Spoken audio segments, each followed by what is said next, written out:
व्यवसायी वर्ग है, व्यापारी वर्ग है, उनके बीच आकर हमारी एक छवि को प्रस्तुत करते हैं कि अगर जयराम महतो चुनाव जीत के आएंगे तो इस तरह का आचरण होगा, ऐसा होगा। मैं आपको क्लियर कहना चाहूंगा, मैं एक बदलाव की राजनीति के लिए आया हूं, चाहे वो किसान वर्ग रहे या व्यापारी वर्ग रहे। मैं अगर राजनीति में आया हूं तो हर किसी का सम्मान रहेगा और संरक्षण भी मिलेगा। और मैं तमाम व्यापारी भाई को, जितने हमारे व्यापारी और व्यवसायी भाई हैं, आप एक बार थोड़ा सा जांच लीजिएगा कि आप लोगों को ये कहानी कौन सुनाते हैं? जेएमएम वाले। कौन जेएमएम वाले जो खुद एक प्रत्याशी को अलारगो गांव जाने से लाठी से रोकते हैं? मैं ये संदेश विशेषकर व्यापारी वर्ग को देना चाहूंगा। जो जेएमएम के लोग आपके कानों में भरते हैं और एक जिला परिषद भी है, तो जिला परिषद को अपना 9 पंचायत का सेवा करना था। वो जेएमएम के लोग जो लाठी से अलारगो गांव मुझे घुसने नहीं देते हैं, यही बगल में कोई राकेश महतो है, मैं उन्हें नहीं जानता हूँ, वो जेएमएम के सुन रहे हैं। अपने गांव में उन्होंने 2 दिन बिजली कट कर दिया था क्योंकि गांव वालों ने मेरा झंडा लगाया था। आप उनकी संपन्न लोग होते हैं, ठीक है, आप मुझे वोट करें या ना करें अलग विषय है, मैं फिर भी आपको अपना अभिभावक, आप मेरे जो भी रिश्ता लगते हैं, जिस उम्र में मैं आपका सम्मान करता हूँ, लेकिन सच्चाई को थोड़ा जान लीजिए। वो जेएमएम के लोग जो राकेश महतो 2 दिन बिजली काट देते हैं, आपके बिरनी के मुखिया हमारा जहाँ झंडा लगा है उन घरों में जाके 50 किलो का चावल देते हैं कि झंडा हटा दो। एक बात बताइए, 20 वर्षों से आपने डुमरी को देखा है, बताइए किनके कार्यकर्ताओं ने दबंगई किया है? आपके सामने दबंगई किया है। मैं अभी चुनाव जीता नहीं हूँ। मैं आपको आश्वस्त करना चाहूंगा, यदि मेरे भी साथी कोई ऐसा है जिनको लेकर आपके मन में कोई शिकायत है तो आप नाम सजेशन कीजिएगा। अगर कोई गलत करता है, अगले ही दिन उसको अपने पार्टी संगठन से निष्कासित करने का काम हम करेंगे। हम बदलाव की राजनीति के लिए आए हैं। अगर कोई मेरी छवि को आपके सामने गलत प्रस्तुत कर रहा है तो एक बार उसके बारे में जानिए, ये कौन लोग हैं? ये मुख्यतः झारखंड मुक्ति मोर्चा के लोग हैं। पता कीजिए, अलारगो गांव में इतना मोटा मोटा डंडा लेके मेरा स्वागत था। बताइए कौन से भारत के संविधान में है कि एक प्रत्याशी दूसरे प्रत्याशी के घर प्रचार के लिए नहीं जा सकता है? यही कोई पूर्व जिला परिषद राकेश महतो मैं जानता नहीं हूँ। सुन रहे मधगोपाली गाँव के लोगों को 2 दिन बिजली कट कर दिया था। मधगोपाली की घुटवाली है, 2 दिन बिजली काट दिया था। बताइए, आपको गलत लड़के के प्रति डर दिखाया जा रहा है। असली डर किनके सामने छुपा नहीं है। तो क्या कर रहे हैं? छुपा नहीं है। ऐसे अनगिनत किस्से हैं। जब से मैं डुमरी का चुनाव लड़ रहा हूँ ना, ऐसे अनगिनत किस्से हैं जब हमारे कार्यकर्ताओं को रोका जाता है, हमारे कार्यकर्ताओं को धमकी दिया जाता है कि हम सरकार में है, केस कर देंगे, मुकदमा कर देंगे, बहुत सारे प्रताड़ना दी जाती है। तो ये आपसे छुपा नहीं है। लेकिन मैं आपसे यही विनती करूंगा, विशेषकर व्यापारी वर्ग से, व्यवसायी वर्ग से, आप लोग बहुत शिक्षित लोग हैं, आपकी सोच राजनीति को लेकर बाकी की तुलना काफी उच्च कोटि की है, इसलिए आप अपना मत देने से पहले एक बार थोड़ा सा जान लीजिएगा जो लोग आके आपको गलत पाठ पढ़ा रहे हैं वो कितना दोषी है। तो इसीलिए मैं आपसे निवेदन करूंगा, हाँ ये सत्य है कि मेरा स्वभाव में एग्रेशन है, लेकिन किसके लिए ये भी आप जानिए। मेरा वो एग्रेशन उन करप्ट पदाधिकारी हो, कंपनी के मैनेजर्स हो जो मजदूरों का शोषण करते हैं। आप देखिए, भले आप व्यवसायी हैं, लेकिन आपका व्यवसाय चले, किसी कोई गांव से कोई किसान आता है जो बड़ी मुश्किल से दिन भर में 200-300 रुपए कमाता है। अगर कोई वीडियो अगर उससे किसी काम के बदले घूस मांगेगा और मैं वहां अगर एग्रेशन दिखाता हूं तो क्या ये गलत है? आप ही बताइए। मेरा 2-3 पिछले 4-5 महीने में मेरा एक रूप आपके सामने आया है जिसको लेकर शायद आप संशय में, तो मैं आपको बताना चाहूंगा वो घटना बागमारा की है। ये संदेश मेरा विशेषकर इसरी बाजार के जितने भी हमारे अभिभावक तुल्य व्यापारी व्यवसायी वर्ग है उनके लिए है। बागमारा की वो घटना दरअसल ये है कि वहाँ 133 वर्कर काम करते हैं। मान के चलिए, आप कोई भी, आपके अंडर भी बहुत सारे वर्कर्स है जो काम करते हैं, तो उनको पेमेंट कौन करता है? आप करते हैं। मान के चलिए अग्रवाल जी की दुकान है, कपड़े की दुकान है, वहाँ सुनील अनिल नाम के 2 लड़के काम करते हैं, तो उनको पेमेंट कौन करेंगे? अग्रवाल जी करेंगे। लेकिन बागमारा की घटना ये है कि वहाँ 133 वर्कर काम करते हैं। किसके अंडर काम करते हैं? संजय उद्योग और खेमटा 2 एजेंसी है, और बीसीसीएल उसके मैंने बीसीसीएल के अधीन 2 एजेंसी काम कर रही है। और आपको जान के आश्चर्य होगा, उनको ना संजय खेमटा पेमेंट कर रही है ना बीसीसीएल पेमेंट कर रहे हैं, उनको सांसद पेमेंट कर रहे हैं। सारा पैसा सांसद को जाता है और सांसद 30,000 लेते हैं, उनको 8,000 रुपया पेमेंट करते हैं। बताइए गलत है कि नहीं? तो इसीलिए फिर कहूंगा, वोट आपका विषय है, देना या नहीं देना अलग विषय है, लेकिन मेरे बारे में जो नकारात्मक धारणा आपके मन में लोग डाल रहे हैं, ये बहुत दुर्भाग्य है। मैं एक ऐसा लड़का हूँ, आज हजारों लोगों की मैं उम्मीद बन के आया हूँ, आज मैं हजारों लोगों की उम्मीद बन के आया हूँ। हाँ, थोड़ा सा एग्रेशन है, लेकिन वो केवल और केवल भ्रष्ट पदाधिकारियों के लिए है, चाहे वो बीडीओ रहे, सीओ रहे या डीसी रहे, कोई रहे, जो करप्ट करता है, जो झारखंड को लूटता है, उनके लिए हमारे व्यवहार है। बाकी अगर मेरे नाम से मेरे कार्यकर्ता भी अगर कुछ गलत करते हैं, आप उनका नाम चिन्हित करके बताइएगा, अगले दिन उनको अपने संगठन से हम डिसमिस करने का काम करेंगे, ये आपको वचन देते हैं। एक छोटी सी घटना यहाँ घटी थी और आज मैं आपको एक ताजा घटना सुना रहा हूँ। आज रांची से बेरमो और डुमरी के लिए विशेष टीम आई है। वो विशेष टीम में बहुत सारे आईएएस पदाधिकारी हैं और उनको ये बोला गया है कि आप डुमरी और बेरमो में एक काम ऐसा कीजिए कि जयराम महतो चुन के चुनाव जीत के नहीं आ पाए। सोच सकते हैं आज लोग किस प्रकार से एक साजिश कर रहे हैं। यही दिल्ली के चुनाव आयोग की टीम भी आई है। आपको भी मालूम है, हर एक विधानसभा में चुनाव आयोग 2-2 पदाधिकारी भेजते हैं, उनको शायद ऑब्जर्वर कहा जाता है। वे लोग बैठ के बात क्या कर रहे थे मालूम है कि झारखंड नहीं, पूरे इंडिया की हिस्ट्री में हम एक ऐसा चुनाव देख रहे हैं जहां नेशनल पार्टी, स्टेट लेवल की पार्टी जो 20 साल से सरकार में रही है, वो 29 साल के लड़के के पीछे हाथ धो के पड़ी है। आप अगर आशीर्वाद नहीं देंगे तो ये लड़का, आखिर मुझसे डर उनको क्यों है? सवाल ये भी है कि मुझसे उन आईएएस आईपीएस को डर क्यों है, उन सरकारों को डर क्यों है? ना, डर इसलिए कि अगर हम वहां जाएंगे तो हम वहाँ कोयले की बात करेंगे, बालू पत्थर की बात करेंगे, रोजगार की बात करेंगे, किसान की बात करेंगे, व्यवसाय की बात करेंगे। हम वहाँ जाएंगे तो हर झारखंड के मुद्दे को बहुत तार्किक ढंग से उठाएंगे। इसीलिए आज वो भयभीत है कि कुछ भी हो जाए, ये लड़का नहीं आना चाहिए। मैं आपको एक लोकसभा की घटना सुनाऊंगा, नाम लेके सुना देता हूँ। चंद्र प्रकाश चौधरी और मोथरा महतो, आपको मालूम है मैं तीसरा प्रत्याशी था, वो 2 थे।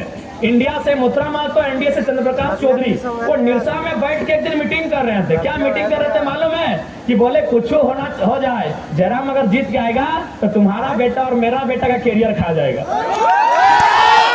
ये उनका सोच के देखिए, चंद्र प्रकाश चौधरी और मोथरा महतो निरसा में जाके मीटिंग कर रहे हैं बंगाल बॉर्डर में, और क्या बात कर रहे हैं कि कुछ हो जाए, तुम जीतो दिक्कत नहीं है, हम भी जीते तो दिक्कत नहीं है, लेकिन अगर ये लड़का जीतेगा तो तेरा भी बेटा का कैरियर खाएगा और मेरा भी बेटा का। क्योंकि हम लोग दोनों चाहते हैं कि हमारे बाद हमारा बेटा विधायक बने। तो एक बार इस लड़के को आप साथ दीजिए, ये बदलाव के लिए आया है। हमसे भयभीत होने की आवश्यकता उनको है जो झारखंड की कोयला को लूट रहे हैं, जो झारखंड के बालू को लूट रहे हैं, जो जंगलों को, खनिजों को लूट रहे हैं, जो ईमानदारी पूर्वक, निष्ठा पूर्वक काम करने वाले लोग। आप निश्चिंत रहिए, हम आपके बीच भी गार्जियन बन के नहीं, आपका बेटा आपका रक्षक बन के खड़ा रहेगा। ये आपको हम वचन देते हैं। अरे आप तो संपन्न लोग हैं। मैं यहाँ बरकट्ठा की एक घटना सुना रहा हूँ। वहाँ एक बुजुर्ग आदमी, सरकारी रिटायर्ड टीचर, वो सरकारी टीचर, ऐसा नहीं कि वो कोई आम व्यक्ति, एक सरकारी टीचर है। वो बरकट्ठा गए थे सीओ से अपना साइन करने के लिए, तो सीओ ने उनको 3 दिन घुमाया। तो चौथा दिन उस बुजुर्ग व्यक्ति ने कहा कि जयराम महतो ठीक बोलता है, घूस मांगने वाले वीडियो सीओ को उठा के टेबल में, क्योंकि आचार संहिता है। बूढ़े ने कहा, एक बुजुर्ग आदमी 70 साल उम्र पार हो चुकी है, उस बूढ़े ने कहा कि जयराम महतो ठीक बोलता है, घूस मांगने वाला वीडियो सीओ को उठा के टेबल में। विश्वास कीजिए, जो काम 3 दिन से नहीं हुआ था, सीओ ने खुद उनको बुलाया, बोला बाबा जयराम महतो तो जवान लड़का है, ऐसा भाषण देता है तो चलेगा, बूढ़ा आदमी कहे ऐसा बोले, हम साइन कर देते हैं। क्या वो व्यवहार मेरा गलत है? ठीक है, हम मानते हैं, हम कभी नहीं, हम एग्रेशन के लिए जाने जाते हैं, लेकिन मेरा एग्रेशन जनता के लिए है, मेरा एग्रेशन गरीब, शोषित, वंचित लोगों के लिए है। इसलिए हम आपसे विनती करेंगे, विशेषकर जो व्यवसायी वर्ग हैं, व्यापारी वर्ग हैं, बिल्कुल आप मन में किसी प्रकार की नकारात्मक भ्रांति को उत्पन्न ना होने दें। मैं एक बेटा बन के सबकी सेवा करने के लाया हूँ। आपसे निवेदन है, एक परिवर्तन को सपोर्ट करें। आपने वोट किया है, 20 वर्षों से झारखंड जब से अलग हुआ है, आपने किसी न किसी को वोट किया है। आपसे निवेदन होगा, इस बार परिवर्तन के लिए वोट करें। देखिए, बहुत सारे पत्रकार आते हैं तो क्या कहते हैं कि डुमरी फलाना पार्टी की परंपरागत सीट है, टुंडी फलाना पार्टी की परंपरागत सीट है, बगोदर फलाना पार्टी की परंपरागत सीट है। क्योंकि व्यवसायी वर्ग आप लोग पढ़े लिखे लोग हैं, बताइए लोकतांत्रिक देश में परंपरागत सुनने में ठीक लगता है? लोकतंत्र व्यवसायी वर्ग में आपसे निवेदन करूंगा, क्या लोकतांत्रिक देश में परंपरागत सुनने में ठीक लगता है? जी नहीं, लोकतांत्रिक देश में परंपरागत नहीं, परिवर्तन सुनने में ठीक लगता है।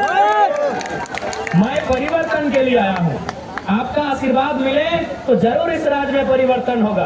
और आप निश्चिंत रहे, मेरे छवि को लेकर ये जो विपक्ष दल के लोग राजनीति कर रहे हैं, आप खुद अभी 5 दिन का समय है, आप घरों से बाहर आकर फीडबैक लीजिएगा कि गलियों में गाँव में दबंगई कौन कर रहे हैं।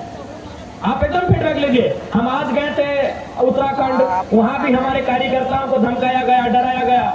हम एक साथी का दुकान में गए, उनको तुरंत फोन किया गया कि क्यों जयराम महतो को आने दिए, जबकि यही जयराम महतो कल हमको रविंदर पांडे जी का बेटा विक्रम पांडे मिले बेरमो में। हमने उनके खिलाफ ना उनका आंख फेरा ना गुस्सा दिखाया, बल्कि प्यार से बोले कि कहा विक्रम भैया, पापा 25 साल रहे, अब तो हम लोग को मौका दीजिए। विक्रम पांडे एकदम सामना सामनी हो गए। रविंदर पांडे जी के सुपुत्र विक्रम पांडे मेरे फेस टू फेस हो गए। वो उधर से बीजेपी का प्रचार करने आए थे, हम इधर से अपना जेल कैंप का। तो हमने ना उनसे नजर फेरा ना उनको गुस्से से देखा, बड़े प्यार से कहा क्या विक्रम भैया 25 साल से तब है ही, एक बार तो मौका दीजिए अब हम लोग को। तो निश्चित रहिए, मेरा वो चरित्र नहीं है, मेरा वो छवि नहीं है। मेरा एग्रेशन केवल और केवल भ्रष्ट अधिकारियों के लिए है जो सिस्टम को खोखला कर रहे हैं। अब बताइए, आज 6 लाख बच्चों ने सीजीएल का फॉर्म भरा था, आज सुनने में आया 35 लाख में पेपर लीक हुआ है। अगर वहां हम गुस्सा करें तो बताइए क्या हम गलत है? आपके भी बच्चे तैयारी करते हैं, या फिर आपका व्यवसाय जिन लोगों के कारण, क्योंकि व्यवसायी और किसान, गांव और बाजार एक दूसरे के सहयोगी हैं। गांव के बिना शहर नहीं और शहर के बिना गांव नहीं, क्या यह कल्पना होगी? तो शहर और गांव एक दूसरे परस्पर सहयोगी हैं। तो आप ही के दुकान में जो किसान के बच्चे आते हैं उनसे पूछेगा कि सीजीएल की परीक्षा का क्या हाल है, आज 6 लाख अभ्यर्थियों का क्या हुआ और सरकार क्या कर रही है, आपको भी मालूम है। हाल ही फिलहाल 150 लड़कों को राजस्थान से लाकर यहाँ हेल्थ ऑफिसर बनाया गया, तो वहाँ मेरा एग्रेशन दिखता है। इसीलिए आपको जो लोग बता रहे हैं वो बहुत गलत बता रहे हैं। वो लोग खुद उनके ऐसे भी मंत्री जी जब तक थे श्रद्धेय थे, आदरणीय थे, लेकिन उनके निधन के बाद उनके कार्यकर्ता निरंकुश हो गए हैं। इस बात को मानिए आप, उनके निधन के बाद उन्हीं के राजनीतिक दल के कार्यकर्ता निरंकुश हो गए हैं। और आपको भी मालूम है कि उनके कुछ दामाद बेटे भतीजे हैं और उनके कलश के दोस्तियारी हैं, वही लोग सिस्टम को चला रही है, आपको भी मालूम है।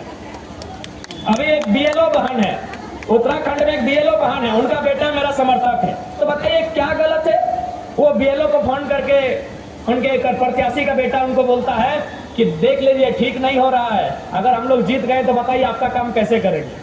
और आज जयराम महतो कह रहा है, मैं आपको अपनी एक छोटी घटना सुना रहा हूँ। लोकसभा के बाद एक व्यक्ति किसी केस में फंसा हुआ था, मेरे पास आया, लगभग 4 घंटा मैंने कभी इसको फोन किया, कभी डीसी को फोन किया, कभी एसपी को फोन किया, और 4 घंटा के बाद जब मैंने उसके समस्या का समाधान किया, उस व्यक्ति की आंखों में आंसू था। आंसू इसलिए था, बोला कि तुमको हम वोट नहीं दिए थे। हम बोले हम वो नेता नहीं है कि हम वोट देख के मदद करते हैं, तुम चले आना। हम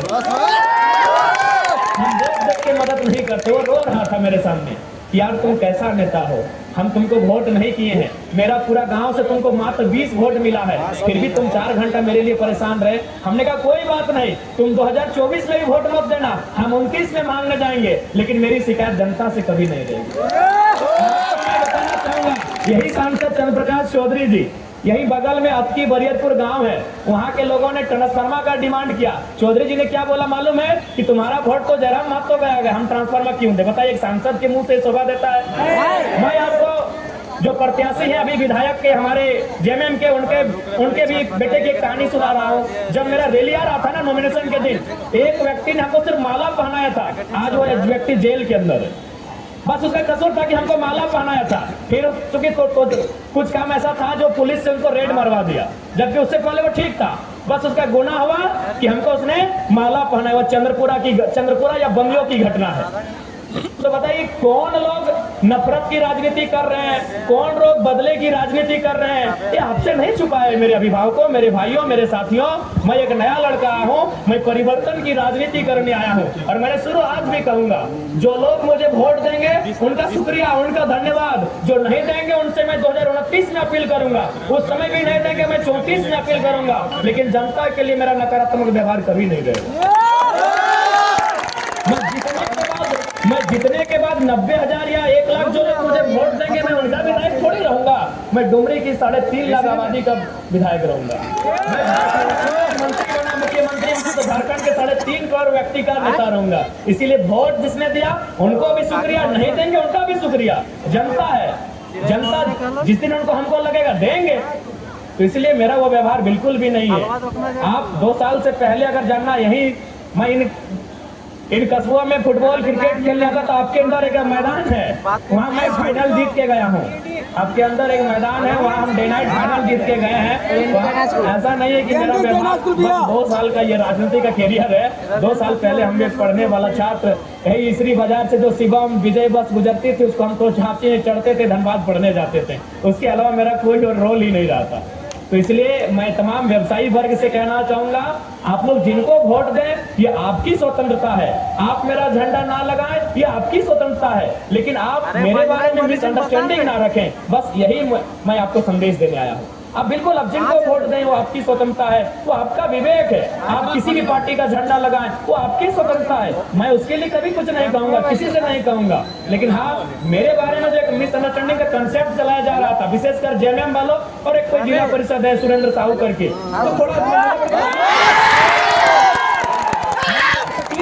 अरे भाई आप लोग अपना काम, मैं बैठे सुरेंद्र जी जो भी है उनसे मैं उनको व्यक्तिगत नहीं जानता हूँ। अगर उनको यहाँ से विधायक बनना है तो किनके खिलाफ बात करना चाहिए? जो विधायक हैं हमारे खिलाफ तो बात करना शोभा नहीं देता है। ठीक है, सुरेंद्र जी विधायक बनना चाहते हैं, उनको हमारे तो बहुत शुभकामनाएं, लेकिन उनको किसके खिलाफ बात करना चाहिए था? क्योंकि वो बीजेपी में सुन रहे, उनको जेएमएम के खिलाफ बात करना चाहिए था, कांग्रेस के खिलाफ बात करना चाहिए था, लेकिन वो सुन रहे हमारे खिलाफ आपको भड़काते हैं। कितना दुख का बात है बताइए। आप पढ़े लिखे शिक्षित लोग हैं, आप समझदार लोग हैं, दुख की बात है कि नहीं? भाई हम विधायक नहीं रहे, हम मुखिया नहीं रहे, और मेरे खिलाफ क्यों भड़काओगे लोग? वही हाल राकेश महतो जी का है, पूर्व जिला परिषद है, इसमें चेयरमैन भी रहे, बिजली काट दिया इस शख्स ने। जेएमएम के बड़े नेता है, और अभी आप पता कर लीजिए, अगर हम झूठ बोल रहे हैं तो प्लीज हमको वोट मत दीजिएगा। अगर हम झूठ बोल रहे हैं इस घटना को तो कृपया हमको वोट मत दीजिएगा। बिजली काट दिया था उस शख्स ने, तो कसूर गांव वालों का था कि मेरा झंडा लगाया था। तो हम तो मेरा आज तक कितने लोगों ने झंडा, जेएमएम के कुछ लोग झंडा गाड़ रहे थे, हम खुद रोके और बोले कि दादा कोशिश कीजिएगा कि हमसे ज्यादा आप झंडा लगाइएगा। जेएमएम के लोग रास्ते में झंडा गाड़ रहे थे तो हम गाड़ी रोके और मैंने खुद कहा कि आप दादा हमसे ज्यादा अपना झंडा लगाइएगा, लेकिन एक रिक्वेस्ट है, अंदर अंदर वोट हमको कीजिए। तो मेरा बिल्कुल भी नहीं है। बस मेरा जो गुस्सा है वो खराब सिस्टम के खिलाफ है, वो खराब सिस्टम के खिलाफ है। और मेरा ही नहीं, हजारों युवाओं का है, लाखों युवाओं का है, शायद आप भी उनमें से एक हो। अगर कोई गलत करे तो स्वाभाविक है गुस्सा का होना। तो हमारा एग्रेशन, हमारा ये जो व्यवहार है वो उस सिस्टम के खिलाफ है। इसलिए जो यहाँ इसरी के बाजार में खासकर जो एक कॉन्सेप्ट चलाया जा रहा है, ये बहुत दुख की बात है। मैं आप तमाम व्यापारी व्यवसायी वर्ग से यही निवेदन करूंगा, आप हमारे अभिभावक स्वरूप हैं, जो भाई है वो हमारे बंधुक समान है। आपका मत आपको जिनको देना है, लेकिन मेरे बारे में नेगेटिव कंसेप्ट रख के मैंने इस प्रकार का सोच ना रखे। मैं आपसे यही विनती करने आया।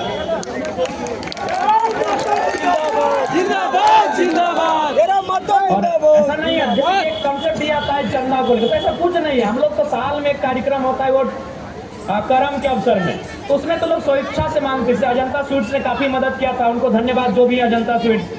तो ये आपकी स्वेच्छा है, आपको अगर सहयोग करना है तो ठीक है, नहीं तो इसमें कोई आपत्ति नहीं है।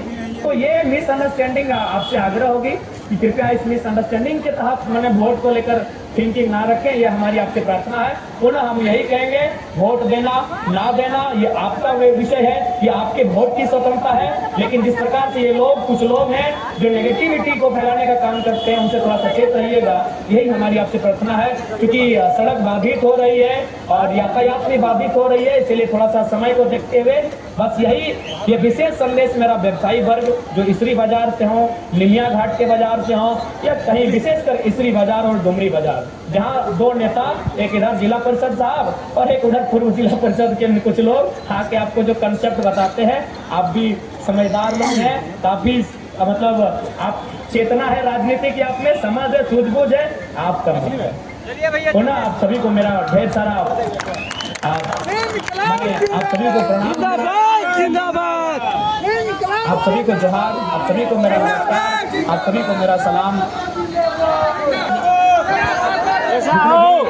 तीसरी बाजार स्थित मेरी आवाज को जहां जहां से लोगों ने सुना, उनको मेरा यही संदेश होगा कि कृपया परिवर्तन के लिए वोट करें। एक लड़का कह सकते हैं अकेले उनसे टकराया है, राजनीति तो रोज कई नेता आएंगे, कई नेता जाएंगे।